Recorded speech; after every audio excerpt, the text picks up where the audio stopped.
All right, all right, all right. What's up, Honolulu Blues listeners? This episode is sponsored by the app Autograph. Use the code GOOOOOO one word, when you sign up. The only app that scours all social media platforms to bring you all of your favorite team's content, keeping you as up to date with the Lions news as Dan Campbell himself. Autograph also has fee-free tickets. Yeah, you heard me.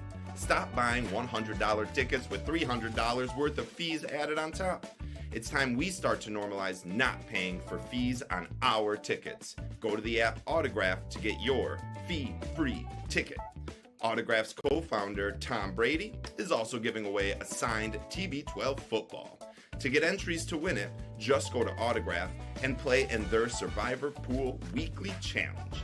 Earn an entry for every week you correctly guess an NFL team that will win.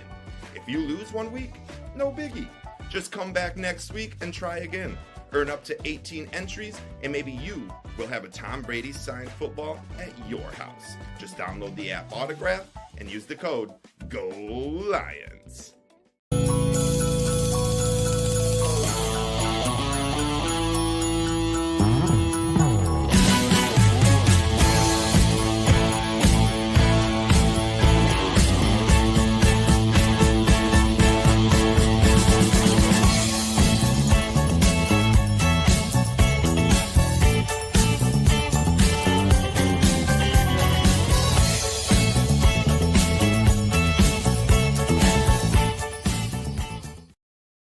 Hey, we got a poem. Let's listen to it.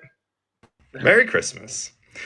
'Twas the night before Christmas, when all through the Mitten State, not a single fan stirring, there was nothing to hate. The North champion shirts hung by the locker room with care, in hopes that in 1 or 2 wins, they'd soon be ours to wear. The players were nestled all snug in their beds, while visions of fumble bums danced in their heads. And Campbell, with his dogs and AG in his Lions cap, had just settled their brains for a long winter's nap. When out on the lawn there arose a Mad Hatter, they sprung out of bed to see what was the matter. Away to the window they flew like a Gibbs, tore open the shutters and put down all the ribs.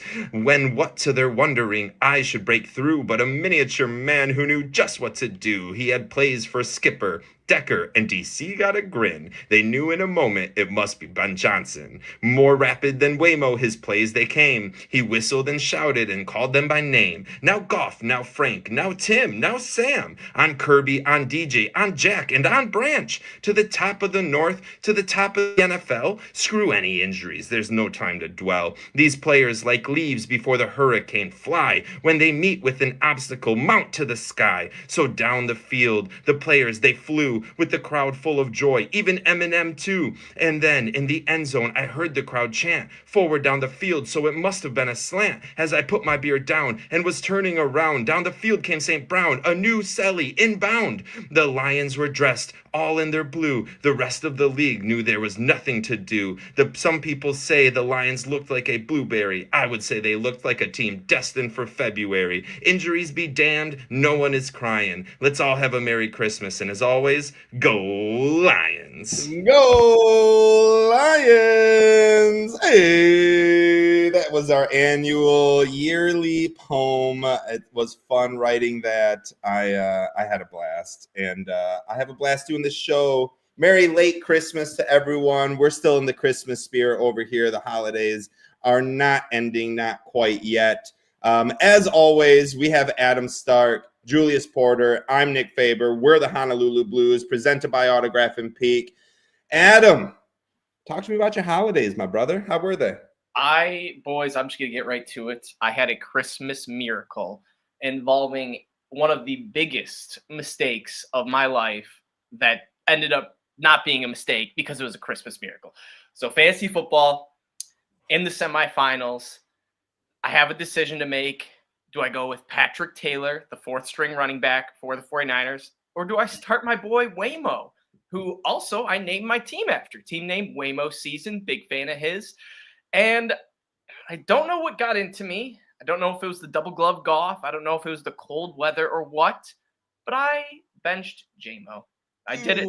It hurt so much, but I benched him. I thought this guy's a boomer bust. He could bust. I need some guaranteed points. Well, he boomed, and Patrick Taylor busted, resulting in a 20-point swing. And so come to Monday Night Football, Jordan Love just needed 11 points to defeat me. Well, on his very last pass attempt, he threw to former Michigan State alum Jaden Reed to hit that mark, resulting in a .36 loss. I was devastated, heartbroken, so upset because I benched J-Mo. All I had to do was start him, and I walk into the finals. Well, about 1 a.m., I receive a text in the group chat saying, what the heck, Stark won? And I'm thinking, oh, here we go again. They're trolling again. Here, more nonsense. I did happen to check the ESPN app, and I saw I won. How I won? There was a stat correction, boys, to the Bills defense, giving them an extra sack that ironically did not. It was weird. The team had 2 sacks, but only one player got credited for a sack. So what happened was towards the very end of the game was the last drive that the Patriots had. Drake May fumbled it and then dove on it, and they just tapped him down or whatever. And sometimes that doesn't count as a sack. It's like a lost rush. But because he must have had the ball in his hand for enough time or some sort of criteria that it met, ultimately resulted in another sack, leading to me winning by less than a point and reaching the finals where J-Mo and Jahmyr Gibbs will carry me to a championship. So that is how my Christmas went. Also got some sweet Lions gear. Got my new Lions crew neck, custom made, and then first ever pair of Lions sweatpants. Who would have thought you get Lions sweatpants for a gift?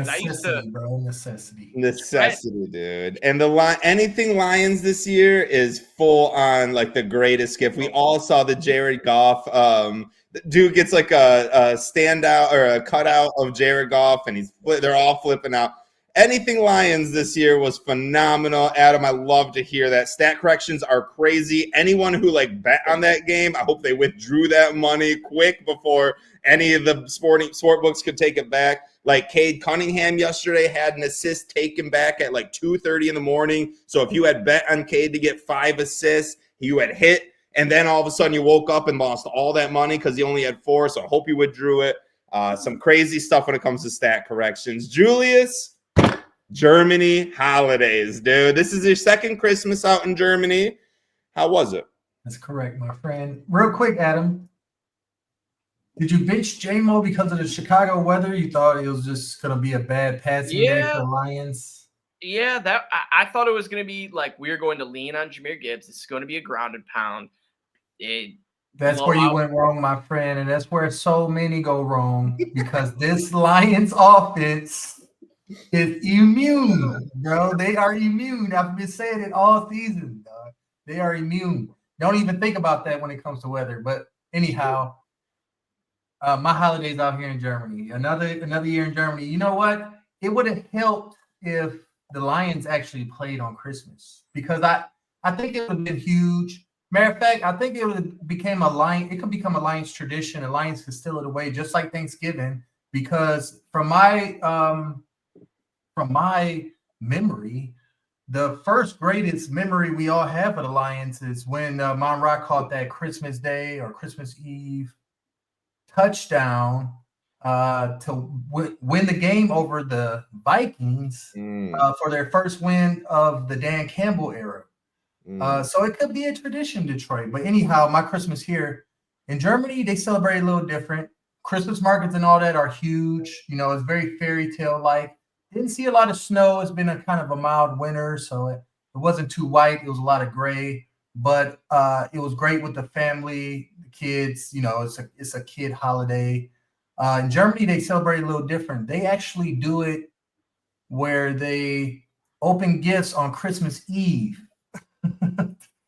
So at night, Christmas Eve night, or the day, the morning of Christmas Eve? Like America's Christmas Eve, the 24th. The evening, they go to church, they have Christmas dinner, and then Santa Claus comes. Well, and then they open presents that evening, and then the next day, the 25th, while still technically Christmas, it's not observed like it is in America. So it's just another day. Whoa, I Yeah. did not know that. Wild new fact for all our listeners and you guys. But Yes, it was a Merry Christmas here, my second year anyhow. I'm going to dive into that real quick with you, Julius. Did you do it that way as well this year? I did do it that way. Okay. Now for anyone who doesn't know, Julius has two beautiful kids with one on the way, right? Correct. Correct. How did your older one, who's like around 9, 10-ish, and your younger one, who's around 3, 4-ish, how did they like the Christmas Eve Santa as opposed That's to a great Christmas question, Nick. Juju, my oldest, he just turned 11. Yeah, okay. He's been doing it this way. We did it this way in Texas for like every other year. Matter of fact, we have mixed it up where we do half the presents on Christmas Eve and then the other half Christmas morning. So we have kind of both. And so that's because Juju, of your wife's heritage, right? Because like that of was my wife's German right. culture. She Not wants to try to air incorporate all of your laundry on our show, but just curious. We've been married for 12 years, so in those 12 years, we've done it this way at least 11 of the years. So it's a part of our culture now. You know what's funny about that is growing up as a kid, that's how me wanting to open presents as soon as possible. I would beg my parents to open. So then Christmas Day, you get to wake up and just play with everything. You don't have to go through like the like, oh, I have so much. Like, it's like, okay, I'm sleeping. I know exactly what I want to play with tomorrow morning when I wake up. Like, the kids were so content the next morning with what they had. We would do the 23rd would be aunts and uncles, little like cards or small gifts or whatever. 24th would be family, like immediate family presents, mainly my mom and dad, maybe like grandma. And then Christmas morning would be Santa, or when I kind of knew the truth about Santa. If we have listeners watching. So you never know who's watching. Santa's out there. Yeah, he'd be coming. Sure. Oh, he's coming. He's coming. That's crazy. We have you open one. You get to pick whatever Christmas present you want on Christmas Eve. You get to open one an hour before bedtime. Play with it, and hopefully you picked a good one. Because if you accidentally picked your socks, then you're just kind of pissed going to bed. You're like, Jesus, I hope Santa brings something better than that. But that's what we've always done. So I love to hear this. 3 different little traditions. Yeah. You know, Christmas, it really isn't about the presents. It's really just about being with family and friends. And I love that. Everything. That sounds beautiful, guys. For my holiday, it was a great one. Got to celebrate with everyone. Got myself a new Lions hat, a new Jared Goff jersey, and a bunch of good stuff to go along with it. So a great time had by all. We spent 12, 13 minutes talking about Christmas. Let's try to move on. We are past the holidays. The Red Wings did something I didn't think they would ever do. They moved on as well. They got rid of GOOOOOO, or as some people know him, Derek Lalonde. He was maybe the worst coach, and I've said this in Red Wings history, except for maybe Jeff Blashill. Like, we have had terrible coaches for the last 11 years consecutively, and this has been 2 of them, and consecutively terrible. What do you think? We'll go to you, Adam, here. What do you think about the Lalonde firing, the hiring of McClellan, and then also just to throw it in, let you talk about it all Detroit sports. The Pistons are on a 3-game winning streak on the West Coast right now and a playoff team. Just talk to me about the Wings and the Pistons, Adam. Then we'll get to you, Julius. First things first, the Wings, the firing of Lalonde was very surprising. I'm not day after Christmas. Yeah, he let him be the coach on Christmas Day, and at 8 a.m. the next day said, "Yeah." So I didn't not super into Red Wings, but a bunch of my friends are big diehards. So it comes through the group chat, I see a bunch, and everyone wanted Lalonde canned. Where they're like, please fire this guy. It was the same situation as like Monty, where it was like it's not going to happen. But then the owner comes through, Illich pulled through, I guess. Tom Gores did as well. They canned the bad man and kind of went through the reset. And it's interesting because we're on like year 8 of like 7 of the Yzer plan rebuild. It's been a long rebuild. I've kind of started to buy in that this might be the last coach that Yzerman hires. And more so, it's like we can't keep, firing, rehiring, just trusting in that. Oh, he's gonna figure it out. So I guess there's that. Red Wings have not been doing too hot. They do play the Maple Leafs tonight, in which my little bro will be attending, so I'll be able to get firsthand, eyes on how the team looked with the new coach and how they played. I feel like we're going to play with a little more intensity. This could be a little spark, but it was a move that needed to be made. And the next move that the Red Wings need to do, I'm gonna hot take it here, boys.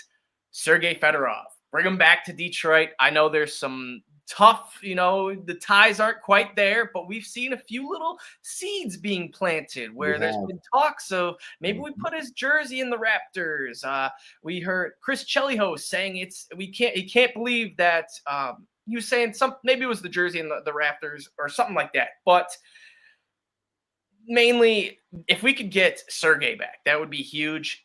As of now, pretty unlikely, kind of a long shot, but you never know. You never know. So that is what I'm holding out for. The Pistons just got a head coach fired, and it was not their own. Yes, the Kings fired Mike Woodson last night after the Pistons came back, made an awesome comeback, including a 4-point game-winning play by Jaden Ivey. That was absolutely filthy. It was very cool to see what it was like to be on the winning aspect of a 4-point play, as me and Julius, maybe you watched it, maybe you didn't, but Michigan lost to Oklahoma a couple weeks ago on a 4-point play. So it was nice to see how that felt on the winning side. Pistons are looking a lot better. I kind of think we're seeing a Freaky Friday moment with the Pistons and Red Wings where they just like swap places, where the Red Wings are now in the doghouse, the worst team in Detroit, and the Pistons have some momentum. Our possible playoff team could make a drive. We're seeing, Cade take that next step, seeing Ivy come along, Osser come along. So the Pistons are, becoming more and more watchable basketball to the point of where, I think I'm going to have to start watching them. I haven't really watched a whole lot. If they were on, I would watch it. It's tricky with the whole, FanDuel Sports Network now, but ultimately, I'm just happy to see the Pistons more competitive. I still believe that the Red Wings will get back there just because that it's the Red Wings. They're one of the, if not the best historical NHL team out there. So I'm not too worried about them. But the Pistons, on the other hand, aren't one of, the Lakers, the Knicks, a team like that. So it's good to see that the Pistons are kind of getting some drive and some momentum. I love that. I also want to talk all about these Detroit sports, but first I'll let Julius go talk about the Lalonde firing, followed by the McClellan hiring along with your Pistons. Let's talk about Detroit sports before we get to the Lions. Julius? So with the Wings, this is pretty much Yzerman's last chance. I hate to say it, as a legend of the team, like Adam mentioned, this is probably going to be his last coach. So McLellan is going to have to work out. Now, he's Red Wing blue blood. He has the roots here.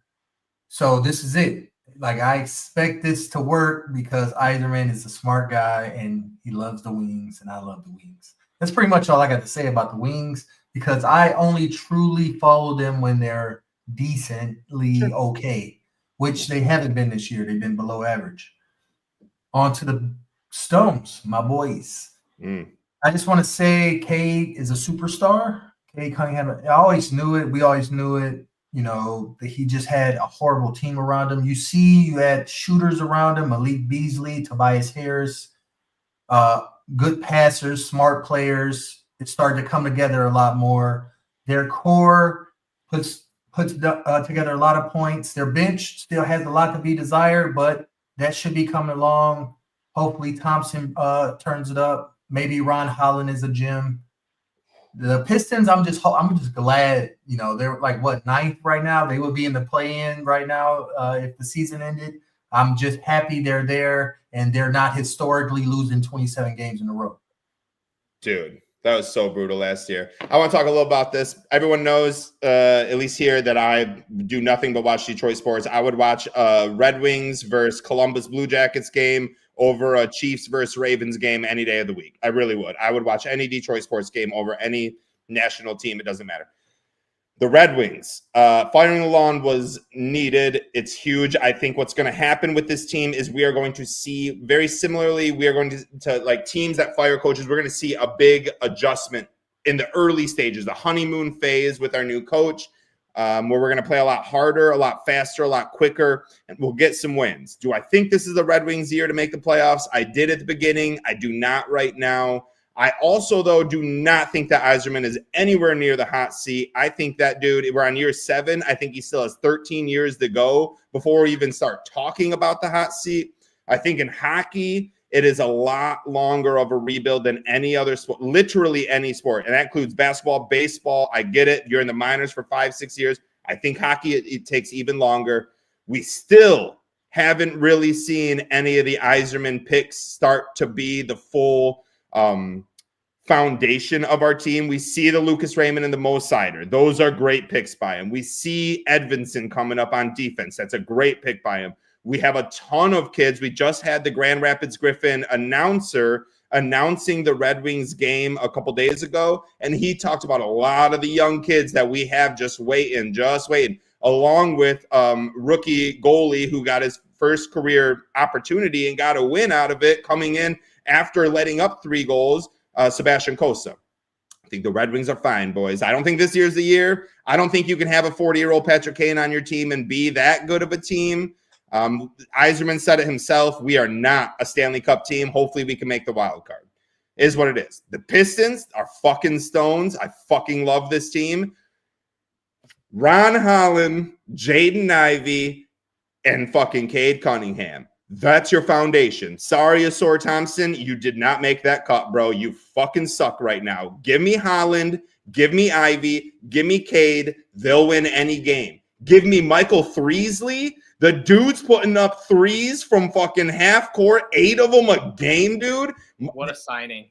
Dude, if you are not betting every single day $50 on Cade Cunningham to hit 3 threes and Michael Beasley to hit 5 threes, you've already lost out on about, if you're betting $50 each of that for the first 34 games of the season, you have lost out on over $10,000 because you are too blind to go bet on that. I've been betting it every single fucking game. Last game, yesterday, I was in Texas. I wasn't watching the game. He had 2 threes with like 10 minutes to go in the fourth or like 5 minutes to go in the fourth. And the dude hit 3 straight threes in a row. And then Ivy ended up doing his thing. If you're not betting Cade Cunningham 3 threes and Beasley 5 threes, you've lost out on $10,000 and you have no one to blame but yourself because you're not betting. Go fucking do that. It's so easy. That team, JB Bickerstaff is the best coach the Pistons have had since Larry Brown. And that includes Dwayne Casey, Stan Van Gundy, Michael Curry. I don't fucking know whatever fucking coaches they had, but their coaches suck. JB Bickerstaff has this team playing from within, and I love it. 3-0 on the road. It's in this road stretch. It's unbelievable. Let's just keep winning. Golly, we're 22 minutes in. The late Flip Saunders would like a word with you. Flip was right before Brown, right? Right? After Mary, yeah. Right after. Was it after? Is that what it was? After, yeah. And then it was Van Gundy, then Casey. Who was before Larry Brown? Rick Carlisle. Oh, see, I would have said Rick Carlisle was better than Flip Saunders, dude. Like, yeah, I would say that too. But I wouldn't say Flip Saunders. JB Bickerstaff is better than Flip Saunders. I would say JB's better than Flip, but I get what you're saying. That's an argument for post Larry Brown era. I get what you're saying. I'm going to stand ground on my JB Bickerstaff. I'm going to stand the ground, and we're going to make it as the 6th seed this year. Just mark it down on the calendar. When the playoffs start, we'll be a 6th seed to start the playoffs. Don't know if we'll win a series or not. Doesn't matter. Golly, guys, we have had. I want to make this a Detroit Red Wings Pistons podcast now. Just let's do a Lions one next show. But no, we Detroit Blues show. Man, oh man. You get me 3 IPAs deep, and I'm gonna start talking. Boys. You shouldn't have had me host this show. We're gonna move on. We're gonna skip a couple things, and we're gonna try to get some Lions. We're gonna get this show going. I got sushi in like half an hour, so we gotta go. Let's start with Adam. Amik Robertson, cornerback 1. Do you think now that Carlton is on the injured right now? Also, I want you to answer that question. I want you to tell me a little bit about the Iffy debut. Talk to me about that. The Iffy debut was great. It was exactly how we remembered him. Shout out to Julius Yu for actually not kind of. You get a partial shout out because you did call the iffy half sack, but then we said bet. I think you said bet 10,000 or something. It was a joke, but I wish I did. I wish we did actually bet 10,000 on the iffy half sack because it would have hit. Great scheming that Aaron Glenn's doing. I like what we're doing with the DBs. Granted, it was against the Bears, so take it for what it is, but it's a good little test trial. At least we didn't fold, collapse, look really bad, give up some major busted plays. Keenan Allen did have a couple, nice plays, but overall, it was, we dominated. 17-point victory, like Dan Campbell said. I don't care if it's by 20 points. I don't care if it's by 1. As long as we're getting that win, don't matter. So glad to see Iffy back. He's already making impact. Amik, him being the CB1 is interesting. I feel like he definitely has the I'm trying to think the word, the willpower, I guess, or the mentality. That's what I was looking for. Mentality. Also, shout out to Justin, one of our beloved fans here at the Honolulu Blues. And Amik, yeah, I think he's got the right mentality to be number one. I think the talent might not be there, but because he is just so confident, so just like, I am the best. I don't care if the stats don't show it. I'm the best. So if he's got that going for him, I'm confident in Amik. You got the great safeties in Kirby and Branch, and then Iffy as well. So if we move Branch to, cornerback and kind of mix it up with that, I think that could be fun. But overall, I like what I'm seeing. I think this 49ers game will be another nice little, breadcrumb to what will be in store for us in the playoffs. I agree. I love seeing Amik. I love that motherfucker trying to punch out every ball he sees, and he reminds me of Charles Tillman, and maybe it's because Tillman did the peanut punch, and then that's kind of where it stemmed from. But the way Amik plays reminds me of him, and he was such a good cornerback for the Bears. And I loved it when we signed Amik. He was vocal on Twitter, just loved coming to Detroit. Speaking of debuts, though, and Iffy's debut, let's move over to the other side of the ball. Christian Mahogany gets his NFL debut against the Bears. I believe it was his debut. Was it his debut? I thought it was, but I wanted to make sure. Julius, talk to me a little. I know it's hard to talk about offensive line, but just, what did you kind of notice from him? I noticed what a lot of the Lions front office was talking about pretty much all training camp, and when they drafted this guy, that they got a future starter at guard. He's immensely talented, immensely nasty. My key question here at this point is Graham Glasgow days numbered at left guard? Because pretty much at this point, we're looking at Glasgow. He's been a well below average guard in this league this season. He's 55 run blocking, pass blocking grade, PFF. Last game, Christian Mahogany in his debut, it was against the Bears. Just keep that in mind. He had an 82.5 pass blocking grade. And it's not like the Bears have a bad defense. No, they held the Seahawks 6 points yesterday. Like they have no pressures. He gave up no pressures. He had a 73.5 run blocking grade. And it looked better on film because he was just knocking dudes over. He was energetic. He was on screens. He was down there with Sewell. It's one of the first times. I mean, I see Zeitler do it. That's the reason Zeitler is going to make the Pro Bowl and be all pro because he's been doing it. But I saw Christian Mahogany doing what Kevin Zeitler and Penei Sewell have been doing all season. And that's getting up the field and blocking for Jahmyr Gibbs like 10, 15 yards down the field on some of these screens. It's going to be a deadly combination. I'm not so sure we should just keep Mahogany at guard because he's the best available option for our offense. Isn't that crazy? And the thing is like, it's a freaking Brad Holmes draft pick. Brad Holmes delight. So it's like, wouldn't you have more confidence in any single person that Brad Holmes drafted outside he got me thinking about Giovanni Manu now. Exactly what you friend of the show, Taylor Decker, man. He kind of with Glasgow agent, And for anyone who doesn't remember, and that's fair because it happened in April, Manu was our 4th round pick, where Mahogany was our 6th round pick. He was a castaway almost. You know what I mean? Like, it's interesting to see. Zeitler's a 1-year deal, right? He gone next year. He probably gone next year. Maybe retires. I don't know. I think retire comes back. Or retires, yeah. Or comes back or retires. The thing is with Glasgow, he played really well at right guard last year. Is it weird that like you move from right guard to left guard and just have this big decline? It doesn't. I never played guard. When I did play football in like middle school and high school, but when I played offensive line in middle school, I think Glasgow played center better than he plays guard. Isn't that weird? I find that just odd. Maybe he can move over for Ragnow. Ragnow's ready to go next year. Oh, he better not be. Let's not talk about that. That's a different conversation for the offseason. That's a conversation for the offseason. Before I leave, I just went to look up Mahogany where he was drafted. Did you guys know Sergei Fedorov had his number retired in Russia? The Red Wings still haven't retired his jersey. This was on my screen.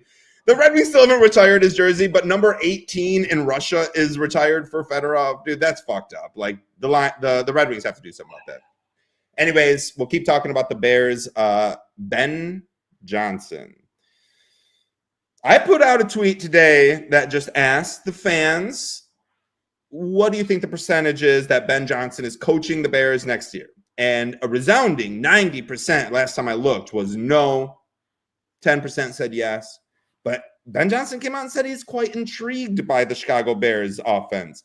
He is expected, or by the Bears coaching position. He is expected to interview with the Bears. Adam, I want you to answer my question. Do you think he is the coach? Yes or no? Do not give me no fucking fluff. Yes or no? Do you think he's the coach? And then 2, just like, tell me a little bit about what you think about Ben Johnson leaving in general, going to the Bears. What do you think? My dream scenario, as weird as this sounds, I hope the Lions win the Super Bowl. I hope Ben Johnson takes the Bears job, flames out in 2.5 years, resets the Bears. Caleb turns into a mega bust, and he comes crawling back to Detroit, where we forever have him as an offensive coordinator, similar to Spags over in Kansas City. But realistically, I do not think that he will take the Bears job. The one key factor is he knows this Lions team, obviously. He plays the Packers twice, the Vikings twice. And to have to play those 3 teams 6 times a year is so challenging, no matter what team you have. Yeah. I think there's a big part of me that's like, no, who would want to, do that? Not to mention the Bears franchise has just been a mess the last 25 years. Haven't had a good coach, yada, yada, yada. But now here's the one spin zone where I kind of could see him taking the Bears job. And I know I'm giving you some fluff there, Nick, but if he's the type of dude that's like, no, I like a challenge. I want a challenge. I don't think he is that type of guy to where, not so much where he likes challenge, but I feel like Detroit has built a home in this dude's heart. If we make the Super Bowl, win the Super Bowl, have a heartbreaking NFC loss again, I think that he will come back and stay at least one more year with the Lions until the job's done. But ultimately, no, I don't think he's going to be the Bears head coach. If he does leave, I would expect him to go to an AFC team. The one team that does partially scare me is the Bengals. I don't think Zach Taylor's a good coach. I think he's on the hot seat somewhat, despite getting the Super Bowl just a few years ago. And if Zach Taylor were to get canned, Joe Burrow, Jamar Chase, that's almost as good as Jared Goff and Amon-Ra. So might as well. And he would stay in the North, technically. So, yeah, if he does go to a B team, let it be the Bengals, not the Bears. Some things to know on Ben Johnson. 3 children. I don't know if that has anything to do with anything, but them guys and girls are probably in school right now in Detroit or in Michigan somewhere. Ryan Poles is a bad GM. He's a really bad GM. Like, he doesn't know what he's doing. He doesn't know how to draft. He doesn't get it. I don't think he understands it. And I don't think Ben Johnson wants to go there. I like your Bengals call. I don't think Zach Taylor gets fired. I just think they have a really bad defense right now. It's not on Zach Taylor. I think it's the New York Giants. I think they get rid of Dabble, and I think they get the first pick, and it is Ben Johnson and Shodair Sanders and Malik Neighbors with a pretty damn good defense with Thibodeau and the guys that they have there.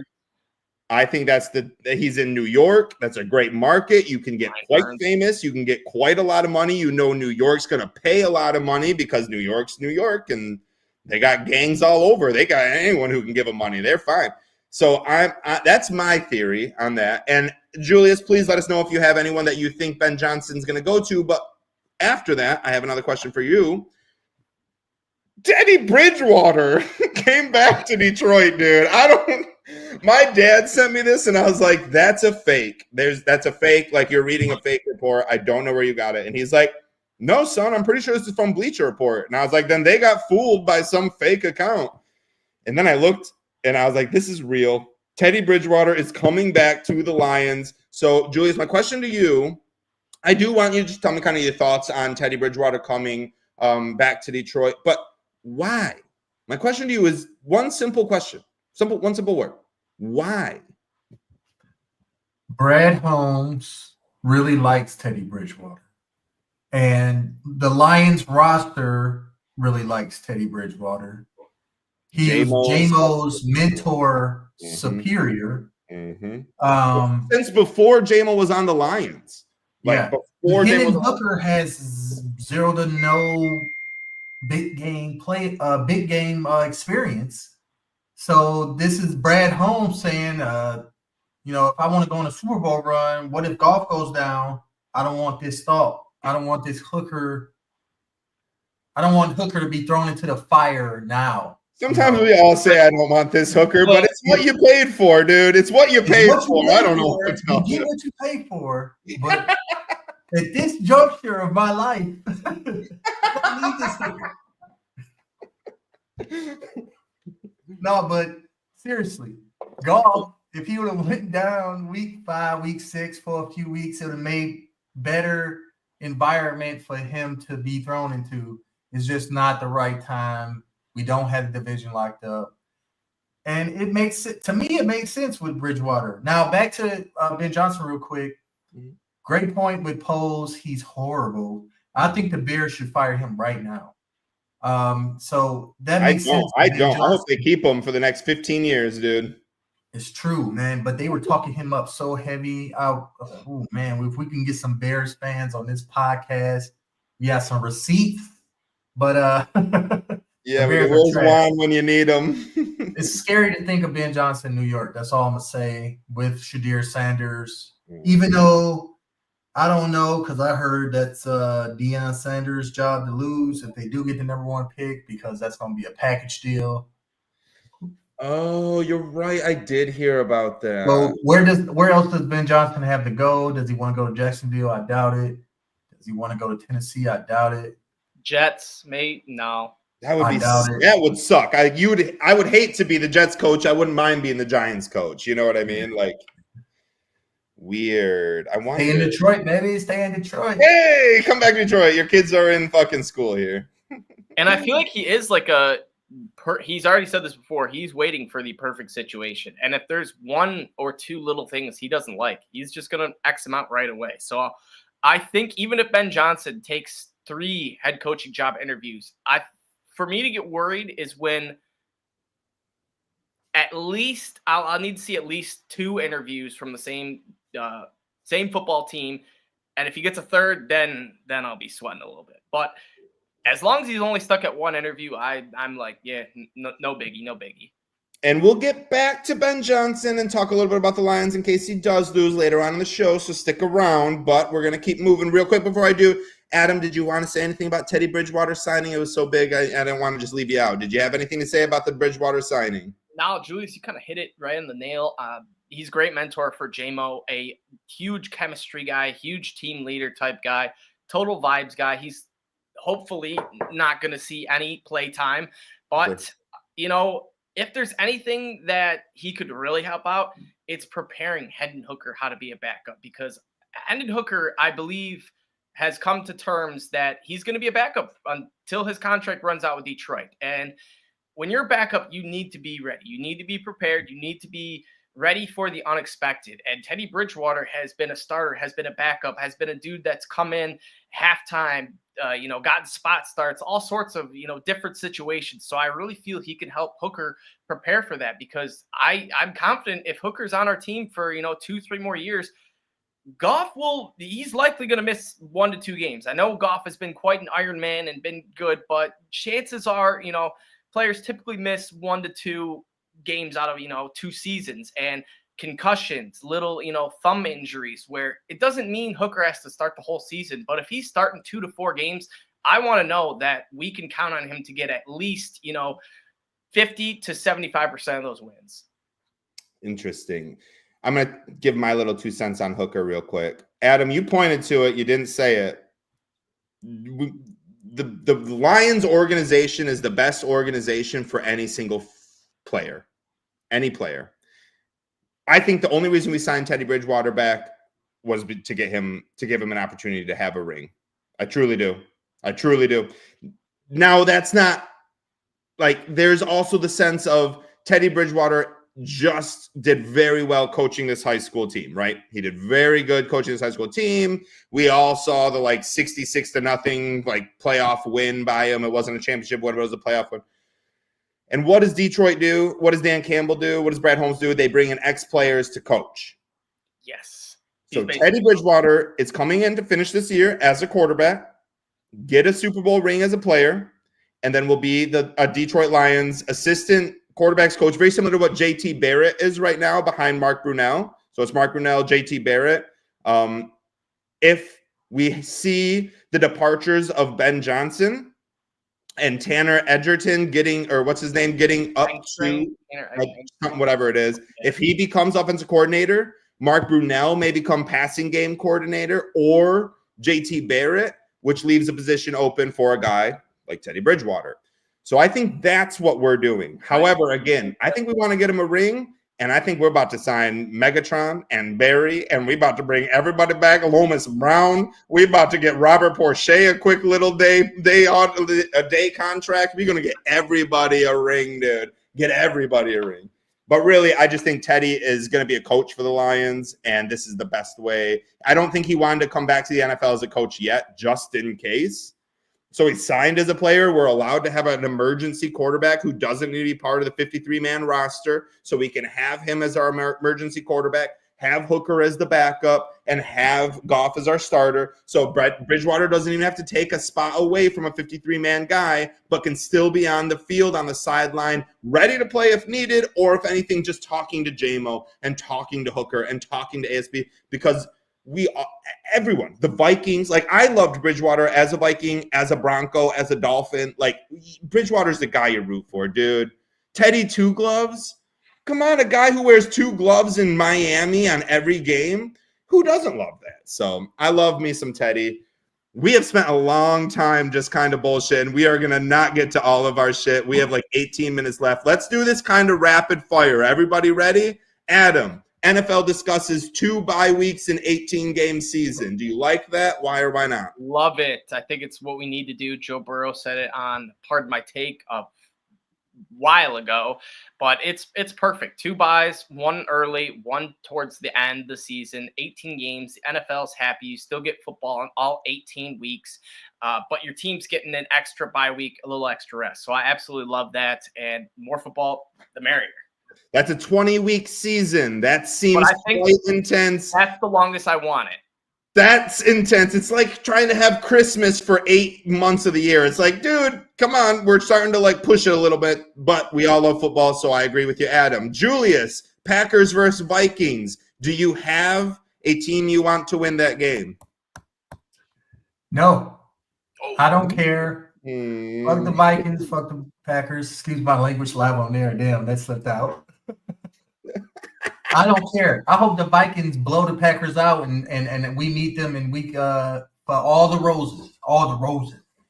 All the roses. I love that. Adam, get back here. Get back here, Adam. Week 17 rooting guide. Are you rooting for the Packers at all? You know what? I originally was, but Julius, you just convinced me that it doesn't matter. We're spanking the Vikings week 18, backups or not, doesn't matter. If Teddy Bridgewater comes in for the second half and hangs a 50 burger on him, doesn't matter. Lions are getting the job done one way or another. The Packers win and we lock up the 1 seed this week. Awesome. But if not, I'm not going to be, complaining. How could the Packers let us down? And it's Jordan Love and the Packers. So I'm truly not expecting them to come lay a beat down on the Vikings. The Vikings are a lot better than what we expected at the beginning of the season. So No, Julius, you got me. I'm not voting for either. I'm rooting for a tie. I'm rooting for a tie. That could fuck us, honestly. I'm up against you guys. Let's go Packers. I'm a full FTP. Give me the, or no, I'm not. Fuck the Packers. Fuck the Packers. Fuck the Vikings. I'm a full FTV is what I meant to say. Give me a cheesehead, and I'm rooting all Packers. I do not want my game against the Vikings to even matter one bit. I want to start Hendon Hooker and Teddy Bridgewater and still whoop their asses. Adam, Jahmyr Gibbs usage. No, Adam, shut up. That's your next question. Julius, Waymo breakout versus the Bears. We heard Adam talk about it. That's why his name was in my head. Julius, what did you think about J-Mo in that game? I love J-Mo in that game. I think he's a breakout. I think he's a superstar. I think Jameson Williams is my favorite offensive lion. I never thought I'd say those words. You were doubting him we were both doubting him, and maybe Adam, I can't don't care what nobody's saying.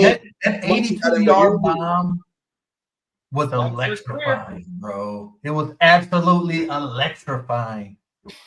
What a pass. Only Jameson Williams could do that. So it's amazing. Let's go. He's a star. And honestly, real quick, if you pretty much just take this season as his rookie season, which it kind of has been, because missed the first season, second season played 6 games. His first few games back, he was slow start, didn't really play a whole lot. So this is his first full season. Granted, he got to spend the 2 games, but nonetheless, first full season from J-Mo. If we got that year 1, I think every fan is like, this dude's Tyreek Hill. He's the new superstar, best compliment to Amon-Ra. And he really helps the offense, take the top off. And for everyone calling Amon-Ra a slant merchant, it's because of J-Mo. J-Mo helps that spacing. Same with Sam Laporta, same with Gibbs. But if you take these weapons off, Amon-Ra doesn't get as open. He's not as single coverage. They're doubling him up. But now they have to worry about J-Mo sprinting down, beating him deep. And my final thing about J-Mo, he's really only had I can remember one bad drop, and it was a play that was called for offensive holding that wouldn't even have mattered in the Bills game. I think Bills Packers. It was a couple weeks ago, but it was a touchdown pass, but it would have been called back regardless, so it didn't matter in the end. But he did end up dropping it. But still, real quick about J-Mo as well. I think he's the biggest benefactor of the SOL era not being here. I feel like if we were still in SOL years and J-Mo would have came in with the Patricia regime or the Jim Schwartz regime or any of them, he would have been a bust. It wouldn't have worked. His personality, his production, everything, the coaching, he needed this culture that we have now. J-Mo needed it. The refs hate him. They tried to get him again last game. I tweeted out, I said, I wish J-Mo would have threw that ball right in the ref's face and knocked a fucking tooth out, because they fucking hate him, and I hate it. You're right. We are not the SOL, so it's okay. He can get away with that stuff. We're going to go fast. Adam, Jahmyr Gibbs now, usage. Do you think that was a cause for concern, or do you think it was just right? And then just thoughts on Jahmyr Gibbs against the Bears matchup and then against the San Fran matchup coming up. Love it. Just right. Give him 25 plus carries, 30 touches total, around that ballpark. I would have liked to see Craig Reynolds get a few more carries towards the end of the game, not for sports bets or anything, but Craig, if he needs to get there for a few extra touches, I trust Craig. It was nice that we did give Jamar Jefferson, some carries, so it shows that we trust him. And I want to say he averaged 4 yards per carry, so that was decent. And maybe there's a little more for the offensive line than him. But ultimately, love the usage of Gibbs. Nick, you were spot on. Me and Julius had our slight doubts of, maybe Derrick Henry, Saquon. No. You give Jahmyr Gibbs a workhorse role, and he is the best running back in the NFL. He just truly is. We all saw it, and I knew it. The Lions look at Jahmyr Gibbs and David Montgomery in tier 1, and then they look at Craig Reynolds, Jamar Jefferson, and Sion Vaki as a tier 4. And it's not, you don't, David Montgomery's out. Someone's going to come and take the Montgomery role. Nope. Jahmyr Gibbs is going to take the Montgomery role and the Gibbs role, and he will do both. However, we did see some backup running backs, because running backs cannot run for 100% of the game. So, Julius, what did you think about the RP2 committee? Did you like it? And if anything, who stood out the most? I do like it. I think it keeps everybody's legs fresh, prevents injuries for everyone, including Gibbs. I think Sione Vaki is far and away the best receiving option of the three between him, Jefferson, and Reynolds. He's the biggest threat out the backfield. He's the biggest weapon that Ben Johnson can really play with. Jamar Jefferson is an underrated runner. He really is. And it's just because he hasn't been seen. But I remember when we drafted this guy, they were calling him a Brad Holmes delight. He just got buried by Gibbs and Montgomery down the line, injuries, blah, blah, blah. But Craig Reynolds, he's going to get you the tough yards. He's going to get you. You need a first down. You need a 4th and 2. You need him to play a little fullback, a little H-back, some special teams. That's who he is. He is Dan Campbell, culture solidifier. That's who he is. But honestly, Sione Vaki, if anytime you see 33 out there on the field, do not be surprised if he, catch a quick 20-yard screen pass.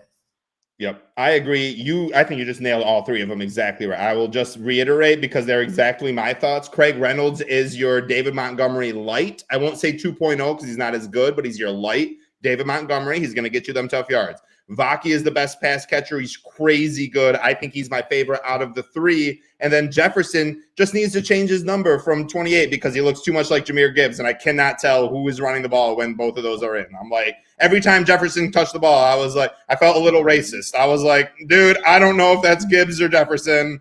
And I'm not trying to be racist, but I feel a little bit like I am right now. Julius, we're going to go back to you because somehow I messed these questions up. Zadarius Smith incentives. Talk to me about it. Big money, big money. So we all know that players have incentives on their contract if they do certain things to get extra money. Last year, it was actually Josh Reynolds who had a couple big incentives that he was very close to at the end of the season, and the Detroit Lions knew about it. Dan Campbell knew about it. And they force-fed him the ball the last 2 games, and he got those incentives. So this year, similarly, Zadarius Smith, new pickup. He actually has these incentives from his last contract that we picked up from the Browns. So this isn't like newly. No, okay. This is not Detroit Lions incentives. It's Cleveland Browns incentives. And part of those incentives, if he hold on. Yep. Do the Lions pay these incentives? The Lions picked up his contract, so they do inherit these incentives. Okay. This is true. So sack total. He pretty much had sack total. He did have Super Bowl as well. I think if the Lions win the Super Bowl, Zadarius Smith gets an extra $1 million. And I think that Jared Goff also has that incentive. But Zadarius Smith also sack totals. He's currently at 8.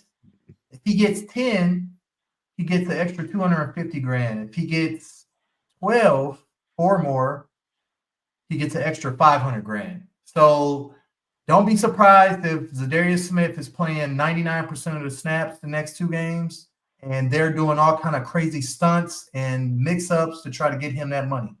I love that, dude. We love the Lions. This is what I talked about. The Lions, like they're the best fucking organization. Players love them. Let's get on to the new game. Adam, talk to me about any Detroit Lions injuries coming up on Monday. Oh, we play on Monday this week. No. Crazy. As of now, the big one is just Terrion. He's dealing with a bit of an illness, hasn't practiced all week. So that would suck. It leads a little more into the Meek Robertson conversation where, Meek. Does it?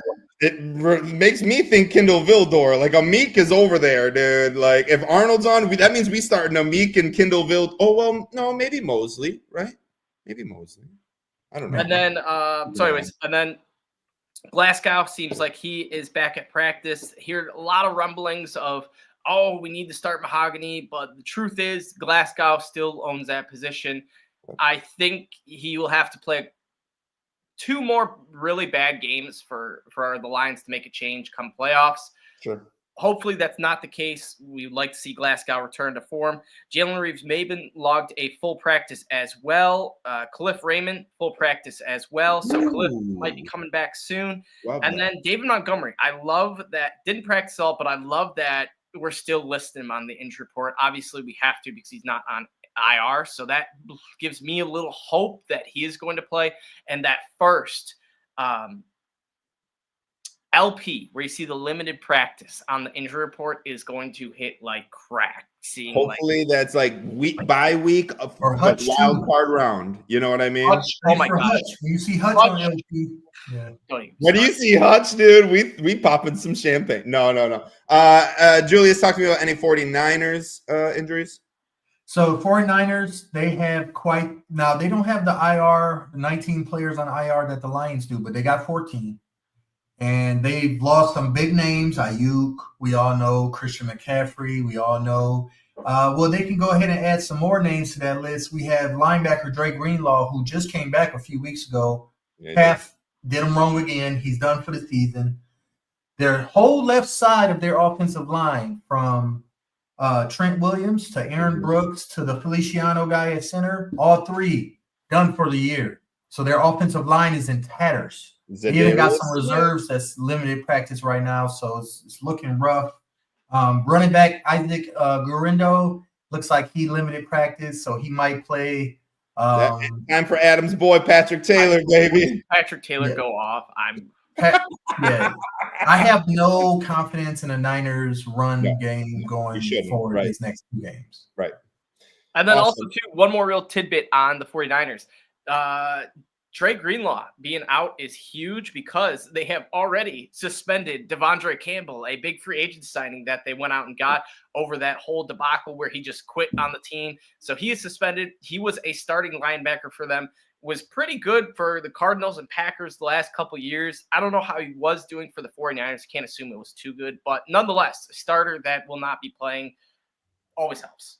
Adam tweeted out when that first happened if we should get him, and met with a ton of uproar, which I thought was the dumbest thing. Lions fans, calm the fuck down. You remember a guy named Randy Moss who was quit on the Raiders and then signed by the Patriots? You remember a guy named LeGarrette Blount who quit for the Steelers and then went to the Patriots and won a Super Bowl, then went to the Eagles and won a Super Bowl? Like, dude, that would have been an amazing signing at a time where the Lions had a ton of wreckage. Like, for people to be like, I would not want that toxicity in my locker room. It's like, well, you don't know football, and that's why you're not our GM. You're a dumbass. That's why we do this podcast. That's why Adam sends great tweets. It was a great tweet. It was a great thought. It didn't happen, but I love it. We got to keep moving fast. Adam, which Lions coaches would you prefer for a promotion in 2025 if we lose Aaron Glenn and Ben Johnson?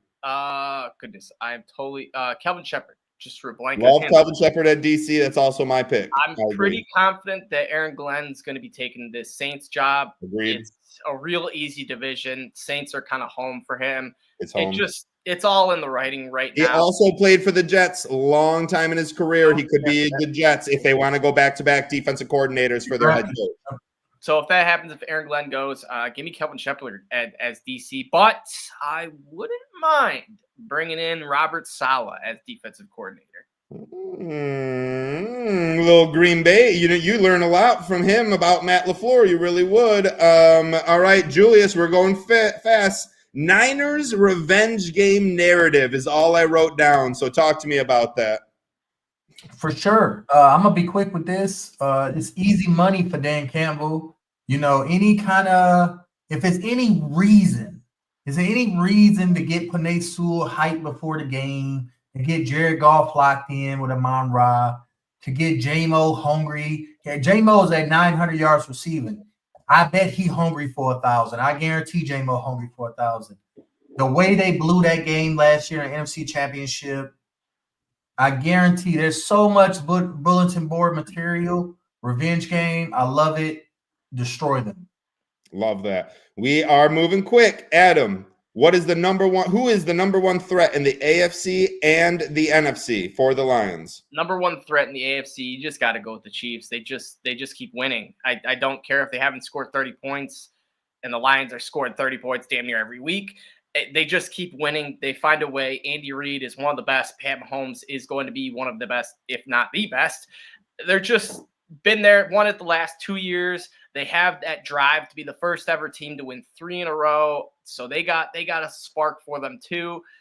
Mainly everyone is healthy. They've only really lost Rashee Rice. We saw Hollywood Brown return the last couple weeks. You getting back involved. Xavier Worthy's taking the next step. So Chiefs kind of scary for the AFC, but not worried at all. NFC team. I don't know. I almost want to say the Vikings, but like I'm still like the Vikings could have went 17-0, and I still think I would have said, I don't know, that Sam Darnold guy's he's gonna turn back into a pumpkin. I don't know. So that might be me just, biasly doubting the Vikings, but the Eagles, I think the Eagles are a little bit of concern.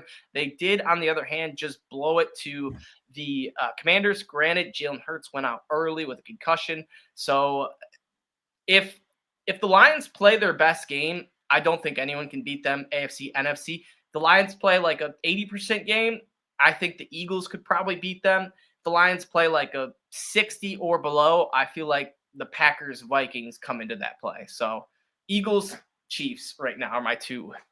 Julia, same question.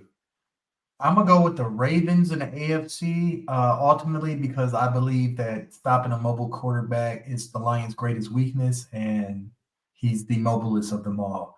In the NFC, I'm going to actually go in a tie here, 1A, 1B, Tampa and the LA Rams, the two teams we beat last year in the playoffs. We lost to one of them, damn near lost to another one in the first game of the season. And I believe they both have the antidotes to upset the Lions. I love it. We all have different answers. I'm going the Buffalo Bills. We already saw it's going to be tough to beat them. They're the hardest team in the AFC, in my opinion, in general, along for the Lions. And then in the NFC, I'm taking the Packers, dude. I think if it comes on to Packers, Lions, AFC or NFC Championship, that's the most nervous I'll be against any other team. We are going to move. We were going to do bets, but we're not going to do them. If you want to know our bets, follow our Twitter. Come check us out. We will post them. Ooh, Adam, what'd you say? Lions minus 3.5. Total revenge game. I think we're going to smash the 49ers. Love that. That's a teaser. If you want to hear the rest of them, everybody go. Real quick. Julius, do you have a straight you want to throw out? I'm going to go Amon-Ra St. Brown, 40 yards receiving. That's easy enough. I love it. I'm going to go Jahmyr Gibbs over whatever the fuck they want to put his rushing yards at because he's going to fucking destroy it. Sounds good. Give me 187 yards rushing for him. Like the dude can't be stopped. Prediction or keys to victory, real quick. Adam, give me a key. Keys to victory, sack Brock Purdy. I think we need to get at least 2 sacks on him. I don't think this is a major key, but if we can get 2 sacks on Brock Purdy, I think that will be a major turn. We saw them hardly be able to push the ball, do anything against the Dolphins last week. I feel like they're kind of getting into that broken Cancun mindset. I wish so bad the Lions could have been the team that sent them to Cancun. I tried to manifest it, but the 49ers just collapsed too quickly. They've won 1 game the last 6 weeks, and it was against the Bears. So 3.5. I know it's the 49ers. It seems laughable at this point. And I know we're on the road, but key to victory, sack Brock Purdy. We saw him be very slippery and escape lots of sacks in that NFC Championship game last year. That is true. Julius, key to victory? Turnovers. I believe the team who wins the turnover margin wins this game, and I believe that'd be the Lions, Kirby Joseph, Brian Branch. They're due. Interceptions. I am going to check this out real quick before I say mine because I didn't see that. Yeah, Greg Gumbel just passed away. I was going to mention that once we got to the prediction. Shout out. I can't read his name right now. Demetrius McNeil. I did not know this. And in fact, guys, I'm going to take a quick moment. I fucking, I don't want to say grew up, but for a long period of my life watched, oh my God, I can't remember the name. What was the HBO sports show that he hosted? I know what you're talking about. No one knows, but it's all right. There was a sports show on ESPN. It was on HBO, and it was like 60 minutes. There's a bunch of different interviewers, and they all go and they do different things. And it was one of the best shows of my life. Like thus the in-depth that they would go on these touchdown topics throughout ESPN. Sports? What was it? Yeah, the real sports with Bryant Gumbel. And it was amazing. Like that show, I did not know this. This is crazy. So huge rest in peace to my man. Just taught me so much about behind the scenes sports, things you would not look up, you would not know unless you watched him hit this show. To him and all the interviews on that. I love that. I don't know if that show is still going on or not, but real quick, my one key to victory. I know it's a weird transition, but I just saw that comment. I wanted to post something about it. And if anyone has anything else they want to say, please do. real quick, my one key to victory is stop Brock Purdy from running, not so much sacking him. So it's very similar to Adam. Yeah. Last year, we had a huge lead on the San Francisco 49ers until we allowed Brock Purdy to run for it on third downs in the second half, and he ate us up with his legs. His white boy legs, man. White men can't jump. We know that. I live it. I can't jump. He shouldn't be able to run. Like, don't let him do that to you. He is not Lamar Jackson. And I'm not trying to put black and white to anything, but he ain't. So, like, don't let Brock Purdy run all over us. It's not – it shouldn't happen. So don't let that happen. Let's go to our predictions game real quick. I don't have any of my information, so I don't even know. Did we even pick winners from last week? We'll have to get all into that. Last I knew, Julius was winning. Adam was picking first, and I was picking second. Does anyone know if anything has changed from that? We would have to look. I know we made picks for the Bears game. We did. We made picks, and I'm terrible. It was the holidays, dude. It was the holidays. Oh, for sure. Christmas time. Oh, yeah. We're going to go with what the order was, or what I remembered last week, how it was. So Adam's first, I'm second, and Julius, you were in first place going into last week. I do not know if you still are or not, but we will figure it out. But for this week, because I was lazy and didn't do anything, you're going third again. Suck it up and deal with it. Adam, you're first. What do you got? Also, I need someone to write this down. Actually, I can type it down. We're good. Adam, what do you got? I'm pretty sure I went with Gibbs and Brian Branch last week. Not sure how we would have voted. I don't know if someone said. I don't think we voted. I don't think anyone voted. It's just been busy. We'll figure it all out. We're going to do a vote for last week and before this week goes on. We'll figure it out. Right, well, nonetheless, give me Gibbs again. He's my ride or die at this point. Okay. I need him to help me win a fantasy championship, secure the 1 seed, win this little game, all sorts of implications, probably some sports bets as well on Jahmyr Gibbs. I think we're going to see a lot of what we saw last week where it was just Gibbs, him dominating. And Jahmyr Gibbs, offensive MVP, score prediction. I like 34. I like what Dimitri said, 34-20, but I don't think we'll score 34 2 weeks in a row. I don't know. It's weird like that. I'm going to go 28, solid 4 touchdowns to 17. Who is your defensive MVP? Defensive MVP. Let me get you said it. Risk it for the biscuit, baby. I'm going to go off of Julius's previous information he gave to me on Zadarius Smith. I'm going Zadarius Smith. I think he gets those sacks, at least one of them, hopefully 2. No, it seems like they're playing nothing but couch people on the left side of their offensive line, so it's a good pick.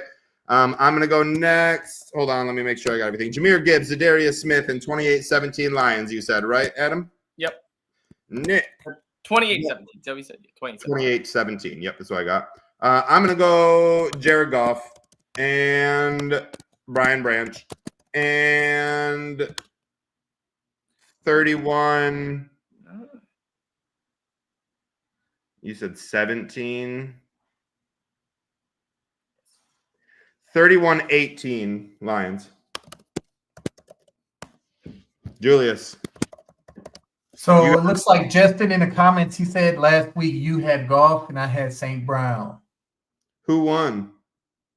No, I don't think that's right. I thought I had St. Brown and you had Goff. We could definitely go back into it in the chat. And I have it all written down at home. I'm in Texas right now, so I mean we'll iron it out before the game. But I think last week I doubled down on ASB and Jack Campbell. I'm pretty sure. Perhaps, and I think that I actually went Goff and Branch. I think, Joseph.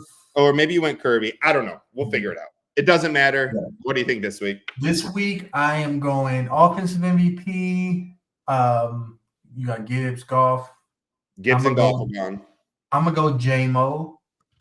Not Sione Baki. Okay, just making sure. Just making sure. Good catch. Yeah. Maybe soon here I'll be making that pick. But right now I'm going J-Mo. I'm just since I'm picking last, I'm just rolling the dice. See if he can stack 2 games of greatness up. You know, the mark of a star. Defensive MVP. I'm going to go Kirby Joseph. Again, I just think he's due for a pick. I think that's why I picked him last week because I was like, oh, he's due, you know, and I feel like he's still due. He had 7, still leads the league, but I think he can get 9. So I'm going J-Mo, Kirby, gang, gang, loser gang, Niner gang, gang, gang. Lions win 38, 49ers 12. Real quick to Justin Rasmussen, who I know is watching right now. If you can promise to be in here for every single show, Right. even though we do not tell you We when need our you, show is Justin. going to be, if you can hop in on every single show at one point in time and just give a prediction, we can start adding you into this game, bro, because you're always Right. in, and I love you, Justin. We gonna I send him love to 2 everyone million. listening. You guys all fucking rock. Adam, take us out of here. Yeah, I was listening to we did make predictions. It is our most recent one. I was kind of close. I said 31-10. Should have been 34-17. But nonetheless, we will get that ironed out in the foresee future for next episode, yada, yada, yada. Yes. As always, check us out at Honolulu Blues _ Check us out individually at Nick Faber NFL. The fifth top for my man Julius, and Everyday FFB for myself. If you're watching on YouTube, Spotify, all that good stuff, we appreciate the likes, subscribes, the comments, all that good stuff. And as always, boys and girls, Go